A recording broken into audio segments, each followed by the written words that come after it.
Bonjour, dans cette vidéo, nous allons parler des grandeurs simples et des grandeurs composées, plus particulièrement les grandeurs composées, avec la résolution d'un exercice sur le débit. Donc c'est une résolution de problème euh, qui porte sur le débit avec des conversions à faire d'unités. Donc tout d'abord, il faut se rappeler qu'est-ce qu'une grandeur simple et une grandeur composée. Donc les grandeurs simples sont des grandeurs comme le mètre, le litre, les secondes. Ce sont des grandeurs simples car c'est une grandeur seule, donc ça peut être aussi le centimètre, le kilomètre. Et les grandeurs composées, c'est quand on multiplie ou on divise des grandeurs simples entre elles. Par exemple, des grandeurs quotients que tout le monde connaît, c'est la vitesse. Donc la vitesse c'est en kilomètres par heure. Donc on a bien, ça c'est une formule à connaître, on a bien la vitesse qui est égale à la distance sur le temps. Alors, cette formule, c'est une formule que vous devez connaître, mais que si vous ne vous en rappelez pas, vous pouvez faire ce qu'on appelle de l'analyse dimensionnelle, pour retrouver la formule avec son unité. Donc, la vitesse, on sait que l'unité de la vitesse, c'est km par heure. Donc par heure, quand on dit par heure à l'oral, ça veut dire que c'est une division. Donc si on ne sait pas la formule de la vitesse, avec seulement l'unité de la vitesse, qui est le kilomètre par heure, on sait qu'on divise des kilomètres par des heures. Les kilomètres, c'est quoi comme unité qui a pour unité, c'est quoi comme grandeur qui a pour unité les kilomètres? La distance. On est d'accord que la distance, ça peut être en kilomètres. Et les heures, ben, c'est le temps. Donc on voit bien que si on n'avait pas d sur t, si on ne savait pas que c'était d sur t, on pourrait se dire juste, ah ben le kilomètre, c'est l'unité de distance, divisé par l'heure, qui est l'unité de temps, donc c'est la distance divisée par le temps. Alors il faut faire attention, si par exemple la distance elle est en mètres, et le temps il est en secondes, l'unité de la vitesse ne sera pas kilomètre par heure, si on fait d sur t. L'unité de la vitesse sera mètres par seconde. Donc il faut bien faire attention aux unités qu'on utilise dans cette formule, parce que ça va changer l'unité de la grandeur composée qu'on calcule. Donc la résolution du problème, donc c'est ce problème-là, qui dit, donc tout d'abord pour résoudre les problèmes, il faut avoir une méthode qu'on applique à tous les problèmes, pour arriver à savoir déjà, donc il faut d'abord arriver à savoir ce qu'on nous demande. Donc dans ce problème, on nous dit, donc un infirmier doit installer une perfusion à un malade, et à la fin on doit calculer un débit en gouttes par minute. Donc d'abord on peut écrire qu'est-ce qu'on nous demande? Un débit. Donc déjà on nous demande un débit. Donc ça c'est ce qu'on nous demande. Et qu'est-ce qu'on a dans l'énoncé? On nous donne que le médecin a prescrit 1,5 litre de solution. Donc ça c'est ce qu'on nous donne, 1,5 litre de solution. Et on nous dit aussi que 1 millilitre c'est égal à 20 gouttes. C'est tout ce qu'on nous donne pour calculer le débit en gouttes par minute que l'infirmier doit régler. Donc là, il faut avoir le réflexe de faire cette démarche, de dire qu'est-ce que je cherche? Le débit. Qu'est-ce que j'ai? 1,5 litre de solution et 1 millilitre égale 20 gouttes. Maintenant, le débit, c'est une grandeur quotient également, comme la vitesse. Vous pouvez savoir la formule, mais souvent vous ne la connaissez pas parce que le débit, c'est pas quelque chose que vous utilisez autant que la vitesse. Donc le débit, vous avez par exemple le débit d'une rivière ou le débit d'un robinet. L'unité du débit, c'est soit, en général, il peut y avoir plusieurs unités. Par exemple, on nous demande des gouttes par minute. Les gouttes par minute, c'est un débit. C'est juste que c'est rare qu'on nous demande ça. Mais en général, l'unité du débit, c'est soit mètre cube par seconde, par exemple. Donc ça serait pour une rivière, le Rhône ou l'Amazone. Voilà, l'Amazone, qui est le débit qui est à 200 000 mètres cubes par seconde. Donc c'est énorme. Merci Adrien pour l'info dans la salle des profs. Ou le débit, ça peut être aussi en litres par minute. Par exemple, ça peut être le débit de votre pommeau de douche en litres par minute, par exemple. Donc, avec ça, donc, admettons, on ne connaît pas la formule du débit.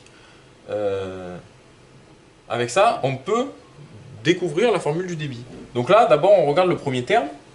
Mètre cube ou litre, c'est quoi comme unité? Ça, c'est un volume. Ici, ça, c'est un volume. Et seconde ou minute, c'est un temps. Donc là, on a réussi à découvrir la formule du débit, juste en faisant l'analyse dimensionnelle, donc l'analyse des unités, je rappelle. Et donc, le débit, qu'on notera, on peut noter D, c'est égal à le volume. Alors, petite correction, la vitesse, il faut l'appeler petit v. J'ai fait une erreur. La vitesse, il faut l'écrire petit v, parce que la notation grand V, en général, c'est le volume, et petit v, c'est la vitesse. Donc, je suis allé un peu trop vite. Dans ma tête, j'étais déjà sur le volume pour le débit. Et du coup, j'ai mis grand V, alors que c'est petit v. Donc, petit v, c'est la vitesse, et le volume, c'est grand V. Donc là, le débit, c'est le volume divisé par le temps. Donc, le volume grand V, cette fois, divisé par le temps. Donc voilà, donc déjà, là, on a ça. Donc on sait que notre débit, déjà, c'est volume sur le temps. Donc maintenant, donc je vais effacer ça. Je vais laisser les données là. Et je vais effacer le reste et réécrire le débit, c'est le volume sur le temps. Voilà, donc le débit, c'est le volume sur le temps. Donc maintenant, on voit, donc on a cette formule qu'on a trouvée grâce aux unités, et on regarde ce qu'on nous donne.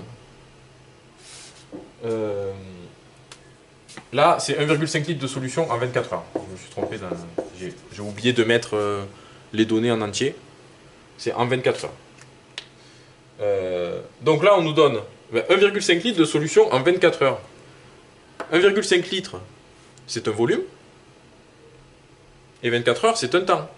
Donc on pourrait dire, par exemple, que le débit, c'est 1,5, parce que 1,5 litres, sur 24, par exemple. Quelle va être l'unité de ça? Là, donc déjà, on va faire le calcul. 1,5 divisé par 24, ça fait...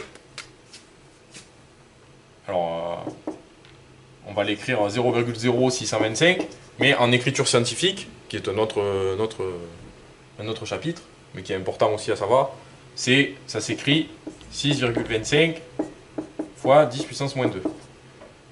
Et donc ça, quelle est l'unité du coup? Donc l'unité, c'est les litres, parce qu'en haut on a des litres ici, on a des litres, et ici on a des heures. Donc ça serait litres par heure. Sauf que nous, on nous demande un débit en gouttes par minute. Du coup, au lieu de faire 1,5 sur 24, il faut d'abord transformer les 1,5 litres en gouttes et les 24 heures en minutes. Donc, 1,5 litre en gouttes, comment on fait? Parce que c'est vrai que 1 litre, on ne sait pas combien il y a de gouttes. Sauf qu'on nous donne que 1 millilitre, ça fait 20 gouttes. Donc vu qu'on nous donne 1 millilitre égale 20 gouttes, il faut se dire, ah ben là on a des litres, et on a une donnée qui nous donne, donc, si je connais le nombre de millilitres, j'aurai le nombre de gouttes. Donc il faut transformer 1,5 litre en millilitres. 1,5 litre, le passage de litre à millilitre, je rappelle, on passe de litre à millilitre. Vous pouvez vous aider du nom pour vous souvenir. Du coup, pour passer de litre à millilitre, il faut faire 10 puissance 3. Si c'était de millilitre à litre, il faudrait faire 10 puissance moins 3. Pour savoir si c'est 10 puissance plus 3 ou 10 puissance moins 3, il faut juste essayer de réfléchir. Si on a 1 millilitre, est-ce que c'est plus grand qu'un litre? Ben non, du coup c'est plus petit, donc c'est plus petit que 1, donc ce sera 10 puissance moins 3. Et 1,5 litre, est-ce que c'est plus grand qu'un millilitre? Oui. Donc 1,5 litre serait bien plus grand que 1 millilitre, donc ce sera 10 puissance 3. Donc 1,5 litre, c'est égal à 1,5 fois 10 puissance 3 millilitres. Et donc là on a les millilitres, et on sait que 1 millilitre c'est égal à 20 gouttes. Donc pour avoir le nombre de gouttes, on fait juste 1,5 fois 10 puissance 3. Au passage, 1,5 fois 10 puissance 3, c'est aussi 1500.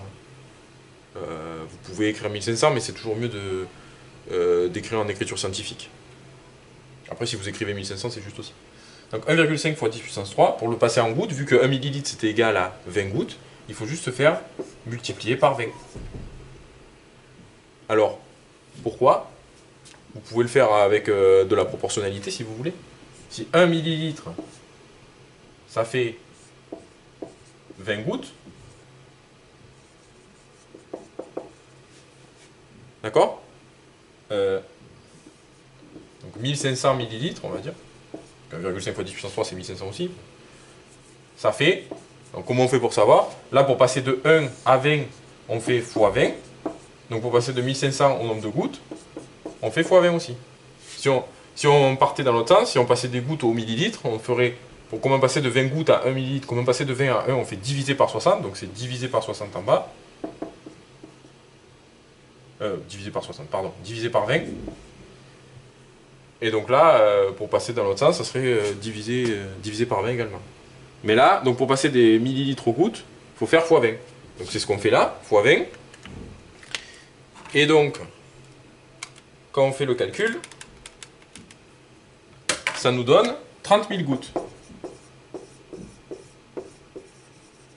Donc 1,5 litre, c'est 30 000 gouttes. Maintenant, on sait que les 1,5 litres, c'est en 24 heures, donc c'est les 24 ici. Et donc il faut transformer 24 heures en minutes. Comment on sait qu'il faut transformer 24 heures en minutes? On nous demande des gouttes par minute. Les gouttes, on les a déjà, donc il nous faut les minutes. Donc 24 heures, pour avoir les minutes, il faut faire fois 60. Là, pareil, vous pouvez faire la même chose. 1 heure, c'est égal à 60 minutes. Donc là, vous faites fois 60. Pour passer de heure à minute, vous faites fois 60. Et donc, dans l'autre sens, pour passer de minutes à heure, vous faites diviser par 60. Et donc, si 1 heure, vous faites fois 60, 24 heures, vous faites aussi fois 60. Et vous aurez les minutes. Donc 24 heures, c'est 24 fois 60 minutes. Et 24 fois 60, c'est égal à 1440 minutes. Donc là, on a tout. On a 30 000 gouttes. Et on a 1440 minutes. Donc maintenant, on a toujours la formule du débit. Donc cette fois, le volume, c'est 30 000 gouttes. Et le temps, 24 heures en minutes, c'était 1440. Donc ça, c'est le débit en gouttes par minute. Ça, ce sera en gouttes par minute. Quand vous faites ça à la calculatrice, ça vous fait 20,83 gouttes par minute. Dans l'énoncé, on nous disait à quel débit en gouttes par minute l'infirmier doit-il régler la perfusion, et on nous disait arrondir à l'unité. Donc là, par exemple, c'est un cas typique où il faut bien lire les consignes. Là, 20,83, alors c'est environ égal, hein. Mais on peut dire que c'est environ égal à 21 gouttes par minute. Parce qu'il ne faut pas oublier d'arrondir à l'unité. Donc la réponse, c'est... Après, on peut faire une phrase réponse. L'infirmier doit régler la perfusion